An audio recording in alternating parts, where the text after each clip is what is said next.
When I was 17, my family moved 2 states away without telling me. They left a note that said, "You'll figure it out." 12 years later, after I finally made it without them, they reached out trying to reconnect. When I was 17, I came back to a completely empty home and a note on the kitchen counter. It was the cruelest thing I've ever read. It just said, "You'll figure it out." I didn't know what I'd done wrong. I figured they were just tired of pretending they loved me. But the truth was, they had never even pretended. When I was 13, I made a birthday cake for my mom by myself, only to have her call it clumpy. At 15, I tutored my brother through finals. All the while, he called me a know-it-all and slammed his door in my face. At 16, I gave my entire paycheck to my dad so he could cover bills, but got yelled at when I brought it up later after he said I was useless. I was always useful, but never loved. My parents and my brother, my only family, had packed up and moved 2 states away without telling me. I found out from the landlord a week later. I had a week to move out because they'd canceled the lease early. I slept at a friend's house for 3 nights before I ran out of places to go. Eventually, I was sleeping in the back of a storage unit I rented with the last of my savings. I snuck in and showered at the YMCA, ate peanut butter with a spoon for my breakfast, lunch, and dinner, applied for jobs on free library computers, and pretended everything was okay. Eventually, I got hired as a diner server for the night shift. The manager was gruff, but fair. Paid me cash under the table until I could get an ID. She let me nap in the break room once when I nearly collapsed from exhaustion. I clawed my way through it, bought a prepaid phone, saved every single receipt, watched free YouTube tutorials on finance and goal setting. The first year, I barely survived, but I made it through. The turning point came when a regular at the diner offered me a temp job cleaning out office files. It paid triple what I made serving. I said yes. That job led to another and another. I learned quickly, showed up early, and asked questions. By 22, I was freelancing full-time. By 25, I launched a consulting business. Just me, a folding table, and a borrowed laptop. By 27, I had 5 contractors under me, my own office, and a client roster that included companies I used to dream about. And by 29, I was officially a millionaire. Not influencer millionaire, not fake it for Instagram millionaire, actual savings with a retirement account, no debt, paid off apartment, health insurance I could afford. The first time I saw my bank app hit 7 figures, I cried. Throughout those tough years, my family never reached out, not even once. I saw my brother pop up in a suggested friends list once. He's married now, still living in the state they disappeared to. I stared at the screen for a long time, wondering if he ever told his wife about me, if he said I ran away, or if he says nothing at all. Sometimes I still wonder if it would have been easier to hate them, but truthfully, it was never hate. It was heartbreak.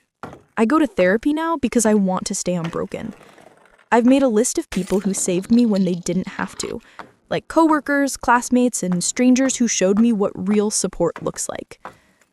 Last week, a podcast interview I did about surviving family estrangement blew up online. It hit 1 million views in 4 days. My inbox filled with messages of support, gratitude, and strangers telling me I put words to their pain. And then one email stood out. The subject line, "You're still our daughter." It was from my mom. No apology, just a paragraph about hearing my side and how maybe we could talk. Then another message, this time from my brother. "We miss you. Can we fix this?"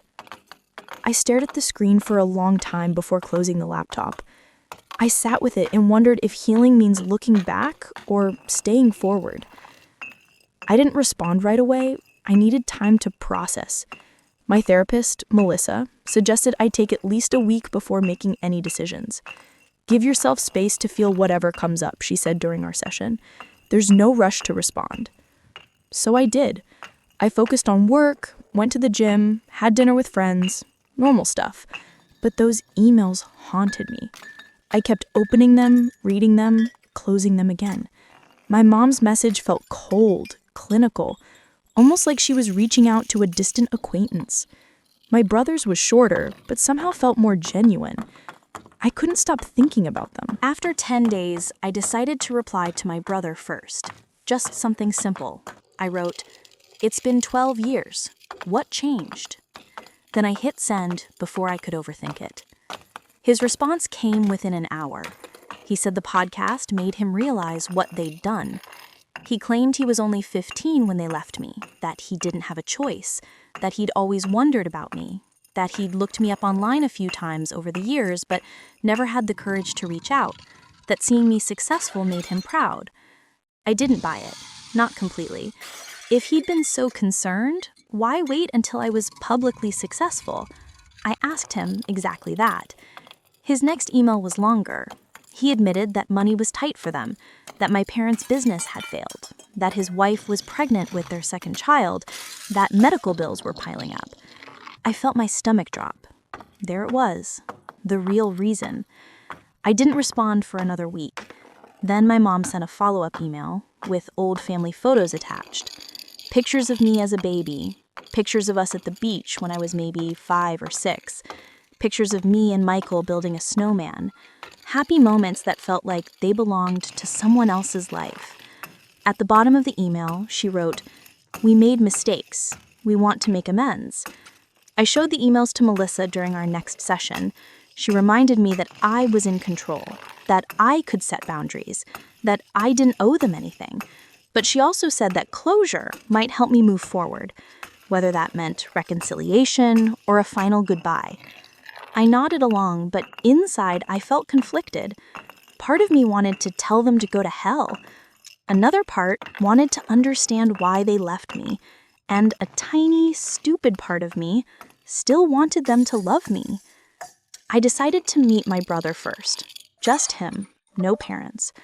We arranged to meet at a coffee shop in Chicago, halfway between where we both lived.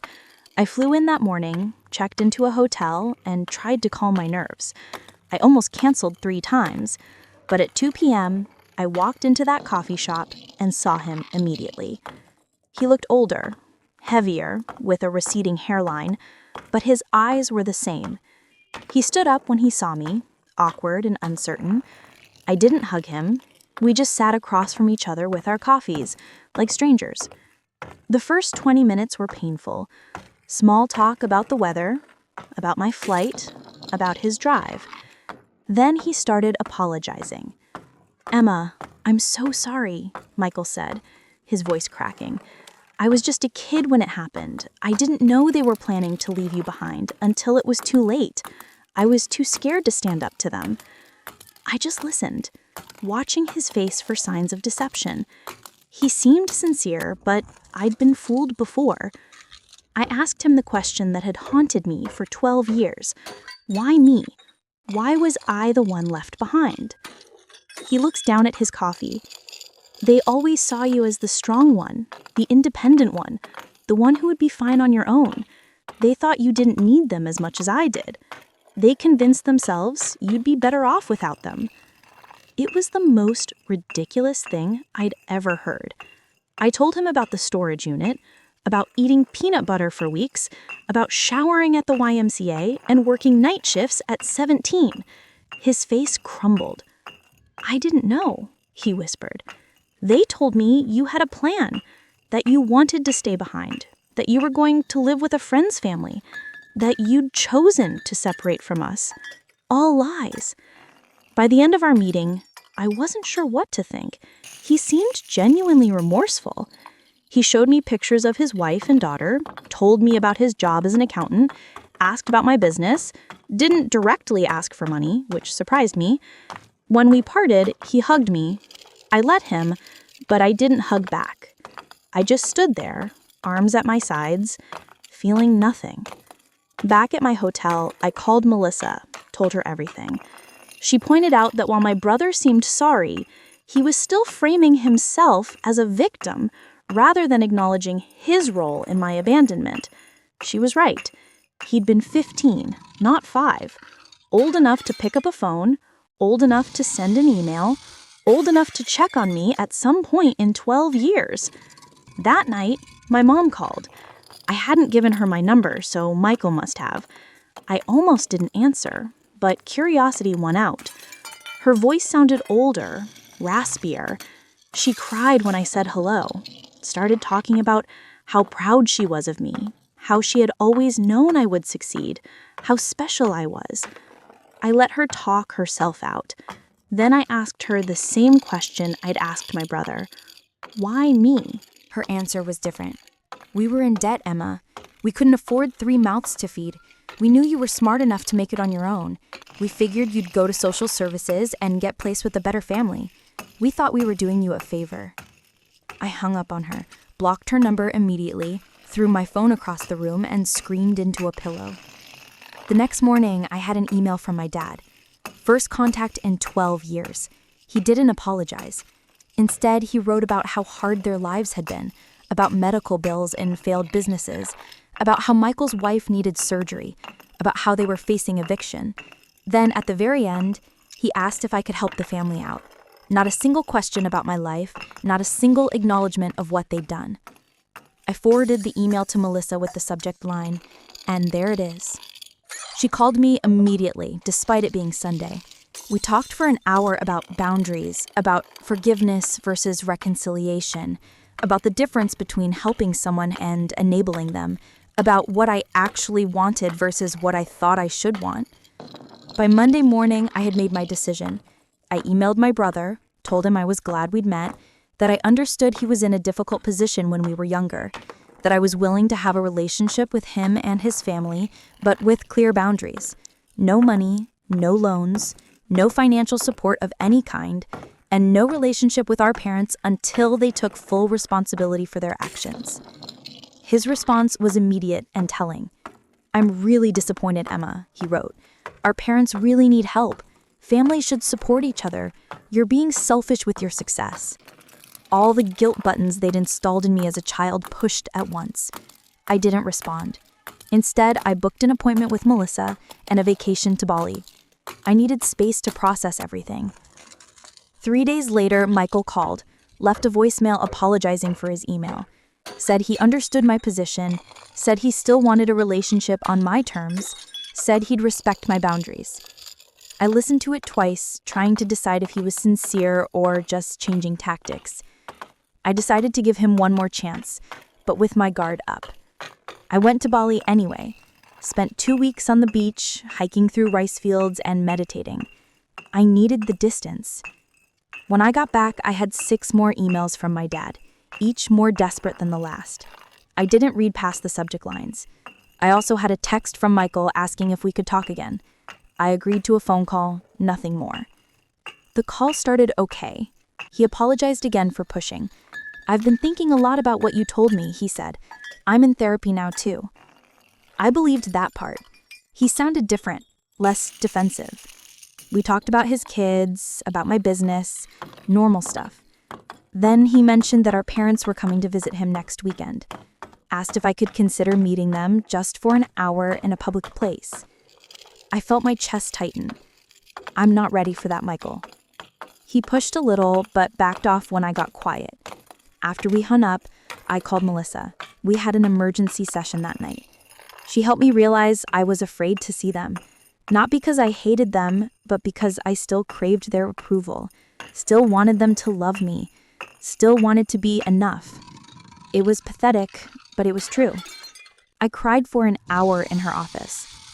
The next day, Michael texted again. Said our mom was crying all night after he told her I wouldn't meet them. Said our dad was talking about driving to my city anyway. I felt panicky. Blocked Michael's number immediately. Then I called my assistant and told her I was working from home for the week. Ordered groceries for delivery. Basically hid in my apartment like a scared kid. On Wednesday, the doorman called up, said there was a couple asking for me. Wouldn't give their names. I knew instantly. Told him I wasn't accepting visitors. 5 minutes later, my phone rang from an unknown number. I let it go to voicemail. It was my dad. "Emma, we drove 8 hours to see you. You're being childish. We deserve a chance to explain." I deleted the message and turned off my phone. Thursday morning, I woke up to someone pounding on my door. I froze in bed, heart racing, checked the peephole. It was them. My parents standing in my hallway like they had any right to be there. "Emma, please," my mom's voice came through the door. "We just want to talk to you." "We know you're in there," my dad added. "We love you. We're sorry." I didn't open the door. I sat on the floor with my back against the wall, shaking. Eventually, they left. I called building security immediately, told them not to let those people up again. The guard sounded concerned, asked if I needed police. I said no, just don't let them up. Then I called Melissa. She came over on her lunch break, brought me a sandwich, and sat with me while I cried. Told me I had every right to set boundaries, that I didn't owe them a meeting, that what they were doing was harassment, not reconciliation. After she left, I got an email from Michael. He was furious, said I'd humiliated our parents, said they were staying in a cheap motel they couldn't afford because they were so desperate to see me, said his wife needed surgery next month and they were hoping I could help, said I was being cruel. I didn't respond. Friday morning, I decided I needed to leave town for a while. Booked a flight to visit my friend Rachel in Portland. She'd been one of the people who helped me when I was homeless, let me crash on her couch for a week when I had nowhere else to go. I trusted her completely. I was throwing clothes in a suitcase when my phone rang. Unknown number again. I ignored it. 10 minutes later, my doorman called, said there was a woman downstairs having what looked like a medical issue, said she was asking for me by name, claimed to be my mother. I felt sick. Told him to call an ambulance if she needed help, but I wasn't coming down. He sounded uncomfortable, but agreed. I finished packing and headed downstairs an hour later. Checked the lobby carefully before entering. No sign of them. I felt relieved, but also weirdly guilty. The doorman gave me a strange look as I passed. Told me the ambulance had come, that the woman had been having chest pains, that she'd been taken to Memorial Hospital. I nodded and hurried out to my waiting Uber. At the airport, I got another call from Michael. I almost didn't answer, but something made me pick up. "Mom had a heart attack," he was crying. "She's in surgery. This is your fault for stressing her out." I hung up on him, called Melissa instead. She answered immediately, told her what happened, asked if I was a terrible person. "Emma, listen to me," she said firmly. "You are not responsible for your mother's health. This feels like another manipulation tactic. Get on your plane and take care of yourself." I did. Spent the weekend with Rachel, told her everything. She remembered when my family abandoned me, remembered how broken I had been.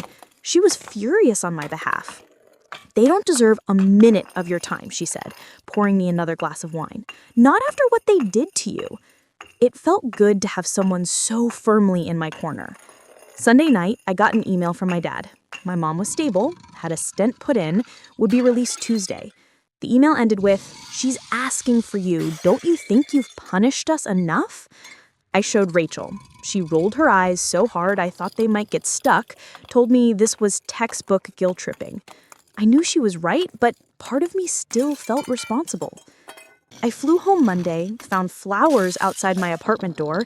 The card said, "Please call us. We're staying at the Holiday Inn until Wednesday."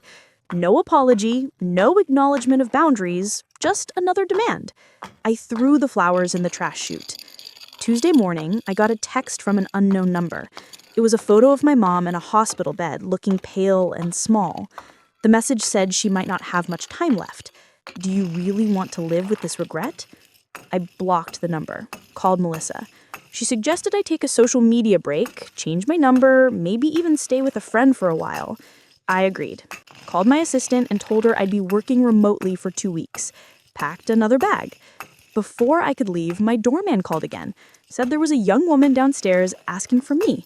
Said she had a small child with her. Said she claimed to be my sister-in-law.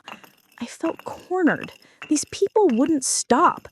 I told the doorman to send her up, decided to face this head-on. The woman who knocked on my door looked exhausted, had dark circles under her eyes, was holding a sleeping toddler against her shoulder. "I'm Jenny," she said quietly, "Michael's wife. I came alone because I wanted to talk to you without family drama." I let her in reluctantly, offered her water. She accepted gratefully. Jenny put her sleeping daughter on my couch, tucking a blanket around her. Then she sat at my kitchen table and started talking. I only learned about you 3 years ago, she admitted. Michael told me you ran away at 17, cut contact with the family. I always thought it was strange, but never pushed. Hearing your podcast was a shock. I confronted him, and he finally admitted the truth. I just listened, not sure what to believe anymore. I'm horrified by what they did to you, she continued. I insisted Michael reach out, but I had no idea they were going to ask you for money. I'm embarrassed and angry about that. Yes, I do need surgery for a thyroid condition, but we have insurance. Your parents are the ones in financial trouble, not us. I asked her why she'd come. She looked me straight in the eyes. You deserve to know the whole truth, she said. Your parents have been telling everyone you abandoned the family, that you were mentally unstable, that you stole money from them before disappearing, that they spent years looking for you. All lies to cover what they'd done. I felt like I'd been punched. How do you know this is true? She pulled out her phone, showed me Facebook posts from years back. My mom asking for prayers to find her troubled daughter. My dad claiming I'd taken their savings before running away. Posts about hiring private investigators, about checking homeless shelters. All carefully crafted to make them look like victims. All dated years after they'd abandoned me. Jenny apologized for being part of it, even unknowingly. Said she'd confronted my parents too. That they'd admitted everything to her when she threatened to tell the whole family the truth. That they were desperate now because their lies were unraveling. That my podcast had people asking questions they couldn't answer. Her daughter woke up then, a cute little girl with curly hair. This is Lily, Jenny said softly. She's 3. I have another daughter on the way. I want my children to know their aunt, but only if you want that too. No pressure, no guilt. Just an open door if you ever choose to walk through it. After they left, I sat in my apartment for hours processing. Called Melissa again, told her everything Jenny had said. She wasn't surprised. Abusers often control the narrative. They create alternate realities where they're the victims. She asked what I wanted to do now. I honestly didn't know. That night, I got another email from my dad. This one was different. Angry, threatening. Said if I told lies about them online, they would sue me for defamation. Said they had proof I'd stolen from them. Said they'd go to the media with their side if I didn't take down the podcast and issue a public apology. Said they expected financial compensation for the damage to their reputations. I forwarded it to Melissa, then to my lawyer Marcus. He called me immediately. This is empty threatening, he assured me. Truth is an absolute defense against defamation. Save everything, but don't respond. I'll handle it if they actually file anything, which I doubt they will. People who are actually going to sue don't usually announce it first. The next day I got a call from Michael. I let it go to voicemail. He sounded panicked. Emma, Jenny told me she visited you. Our parents are furious. They're saying terrible things about her now too. I'm scared they're going to try something desperate. Please call me back on Jenny's phone, not mine. I didn't know what to believe anymore. Called Marcus again. He suggested meeting Michael and Jenny somewhere public with him present as my lawyer. Just hear them out. I agreed reluctantly. We set up a meeting at a restaurant near Marcus's office for the next day. They showed up on time. Both looked terrible. Stressed, exhausted. Jenny had a bruise on her arm. She kept trying to hide it. Michael couldn't make eye contact. I'm Marcus, Emma's attorney, he said as we sat down, which made Michael flinch.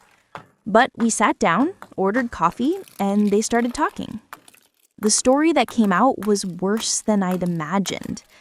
My parents had been living off Michael for years, moving in and out of his house, taking money for emergencies, watching his kids while criticizing his parenting.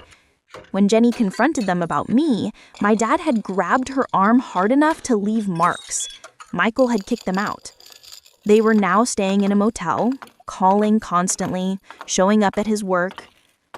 I listened without interrupting, watched my brother break down as he described how his parents had controlled him his entire life, how they'd convinced him I abandoned them, how he'd been too scared to question their version of events, how he'd been trapped in their web of manipulation and lies for 12 years, how he was terrified they would hurt Jenny or the kids. Marcus asked careful questions about financial entanglements, about house titles and bank accounts, about whether my parents had keys to their house. Michael answered everything, said they'd co-signed his mortgage, said his dad was still on his bank account from when he was in college, said they had spare keys, said they knew all his passwords. Marcus took notes, occasionally glancing at me. By the end of the meeting, I felt drained, but clearer. This wasn't just about me anymore. Michael and Jenny were victims too, in their own way. Different from me, but still trapped. Marcus suggested they speak to a lawyer of their own, gave them a colleague's card, told them to change their locks, passwords, and bank accounts immediately. They nodded, looking overwhelmed but grateful. As we were leaving, Michael hugged me. This time, I hugged him back. It wasn't forgiveness, not yet, but it was something. A recognition that we'd both been damaged by the same people, that maybe we could help each other heal. That night, I got a series of increasingly unhinged texts from my parents' numbers. Accusations, threats, guilt trips. I blocked them all. Then I called Jenny, asked if they were safe. She said yes. They'd changed the locks, stayed with friends the night before. We're looking into a restraining order. I felt relieved, but still worried. The next morning, I woke up to my phone ringing. It was Jenny, hysterical. They broke into our house, she sobbed. They took Lily's baby photos, important documents, Michael's laptop. They left a note. Family matters should stay in the family. I told her to call the police immediately, said I'd meet them at their house, called Marcus on my way. When I arrived, there was a police car outside their house. An officer was taking statements in the living room. The place was a mess. Drawers pulled out, papers scattered. Michael was sitting on the couch, head in his hands. Jenny was pointing out missing items to the officer. I introduced myself as family there to help. The officer seemed skeptical that grandparents would break in. Are you sure they didn't just use a key? Maybe this is a misunderstanding. Jenny showed him her bruised arm, told him about the escalating behavior, about the threats, about how they'd been stalking them. He took notes, but didn't seem convinced. Said without evidence, it would be hard to prove who did this. After the police left, we cleaned up together, found more missing things, photo albums, financial documents, the spare key to their car. Michael looked defeated. "This is my fault," he said. "I should have protected my family better, should have stood up to them years ago, should have looked for you harder." I didn't disagree, but I didn't pile on either. We were beyond that now. Marcus arrived as we were finishing, looked around grimly, said this changed things, that we needed to document everything, that breaking and entering was a serious crime, that we should all stay somewhere else for a few days, that he'd help us file for emergency restraining orders in the morning. We nodded, too exhausted to argue. Jenny packed bags for them while Michael and I secured the house as best we could, changed locks in, checked windows, discussed security cameras. It felt surreal taking these precautions against our own parents, but also necessary. They'd crossed a line that couldn't be uncrossed. As we were leaving, Michael got a text from our dad. Just 3 words. "We're watching you." He showed it to me, hands shaking. I took a screenshot, sent it to Marcus. Then I made a decision. Told them they were coming to stay with me. My building had security, cameras, a doorman who already knew not to let our parents in. They accepted gratefully. That night, the 4 of us ate takeout in my living room. Lily played with toys Jenny had packed. We talked quietly about next steps, about restraining orders, about police reports, about changing phone numbers and email addresses, about possibly moving to a new house, about how to protect themselves long term.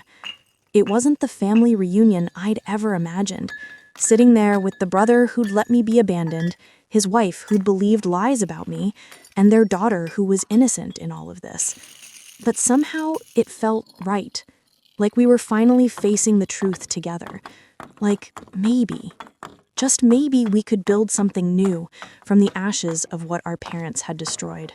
The next morning, Marcus called, said he'd filed emergency restraining orders for all of us, said we needed to appear in court next week to make them permanent, said he'd also reported the break-in to a detective he knew who was taking it more seriously than the responding officers had, said we should all stay together until this was resolved.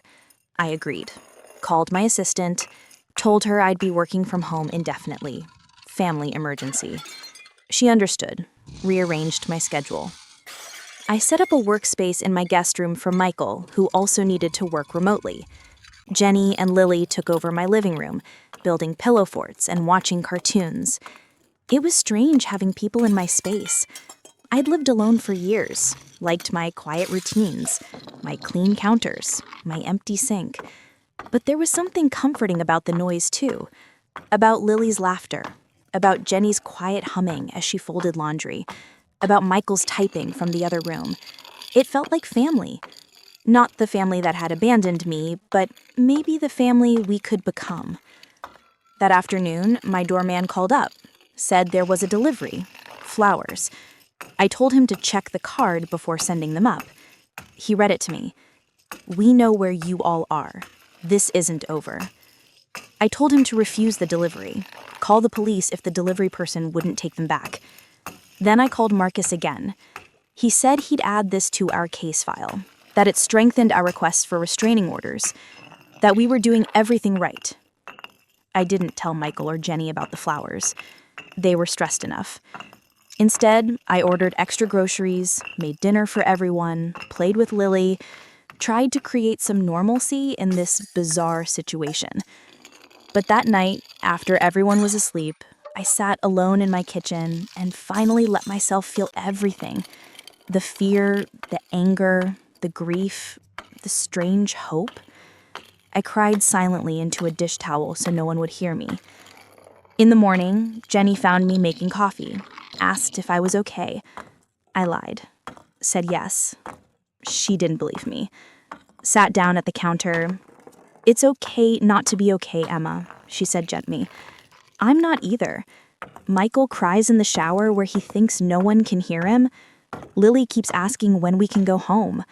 This whole situation is terrible, but I'm grateful we're facing it together."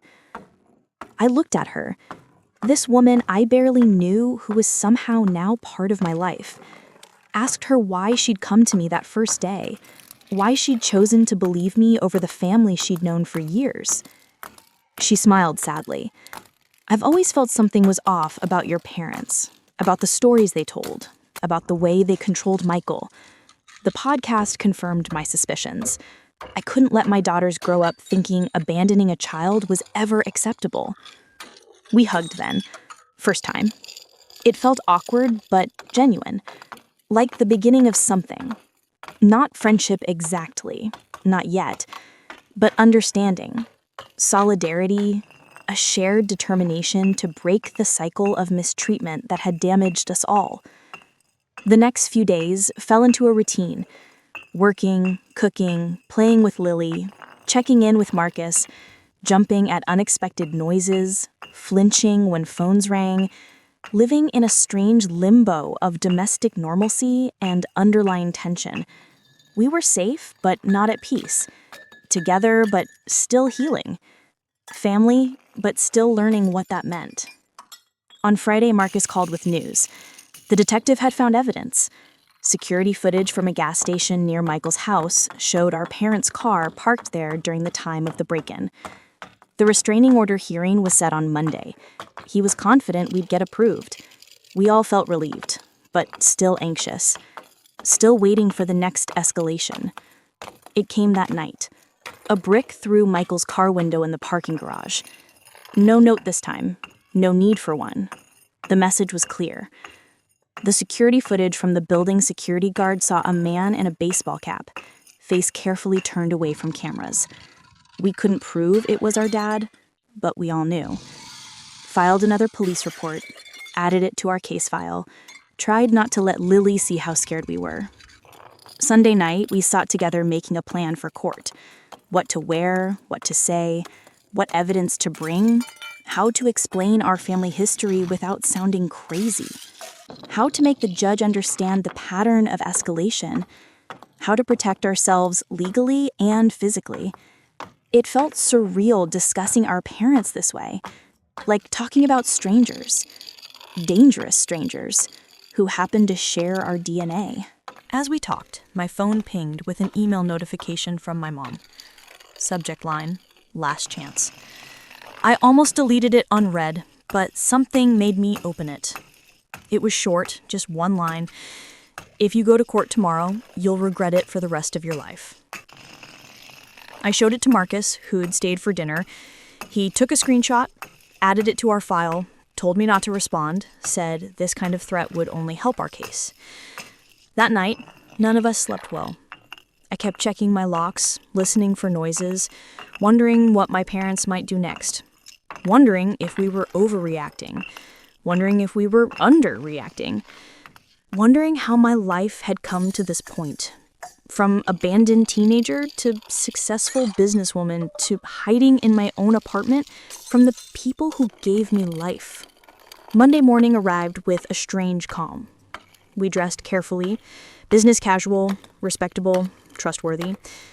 Jenny arranged for a friend to watch Lily. We drove to the courthouse in separate cars, just in case. Met Marcus on the steps outside. He looked confident, briefcase in hand, told us he'd handled dozens of cases like this, that the evidence was strong, that judges took threats seriously, that we'd be protected. As we walked into the courthouse, I spotted them. My parents standing near the entrance, looking older than I remembered, smaller somehow. My mom saw me first, made a move toward me. My dad grabbed her arm, held her back. They watched us pass, didn't speak, didn't try to approach, just stared with a mixture of anger and something else, something that might have been fear.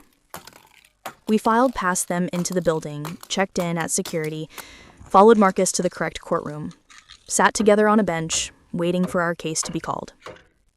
I could feel my parents enter behind us, could sense them sitting on the opposite side of the room, could almost hear their whispered conversation, but I didn't turn around, kept my eyes forward, focused on breathing. The judge called our case. We stood, walked forward, took our places. Marcus presented our evidence calmly. The break-in, the threatening texts, the flowers, the brick, the email, the history of abandonment and manipulation. The judge listened carefully, asked clarifying questions, looked at our parents with increasing concern. When it was their turn, my parents approached the bench. No lawyer, just them.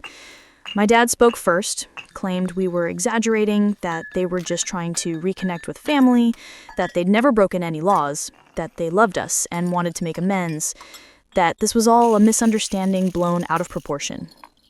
The judge asked them about the security footage, the threatening messages. My dad denied everything, said it wasn't them on the footage, said their texts were being misinterpreted, said they were the victims here, not us. My mom nodded along, occasionally dabbing at her eyes with a tissue. Then the judge asked them directly about abandoning me at 17. My dad hesitated, started talking about troubled teens, about difficult decisions, about doing what they thought was best. The judge cut him off, asked again directly, "Did you leave your minor child alone and move to another state?" My dad looked down, mumbled something about financial hardship. The judge's expression hardened. After hearing both sides, the judge granted our restraining orders. 3 years, no contact, no approaching our homes or workplaces, no messages through third parties. Any violation would result in immediate arrest. My parents looked stunned, like they couldn't believe this was happening, like they'd never faced consequences before. As we left the courtroom, my mom called my name just once, softly. I kept walking, didn't look back. Felt a weight lifting with each step. Not healing, not yet, but the beginning of it. The first real boundary that couldn't be crossed without serious consequences. Outside, Marcus shook all our hands, said we'd done well, said the orders were solid. Said to call him immediately if there were any violations. Said he was proud of us for standing up for ourselves. We thanked him, feeling dazed but relieved, like survivors of a natural disaster, blinking in the sunlight. Michael hugged me on the courthouse steps. A real hug, this time. "I'm sorry, Emma," he said, voice breaking, "for everything. For not protecting you then, for not finding you sooner, for believing their lies, for bringing this chaos back into your life." I hugged him back, told him we were going to be okay, that we had each other now, that we could build something new, something better.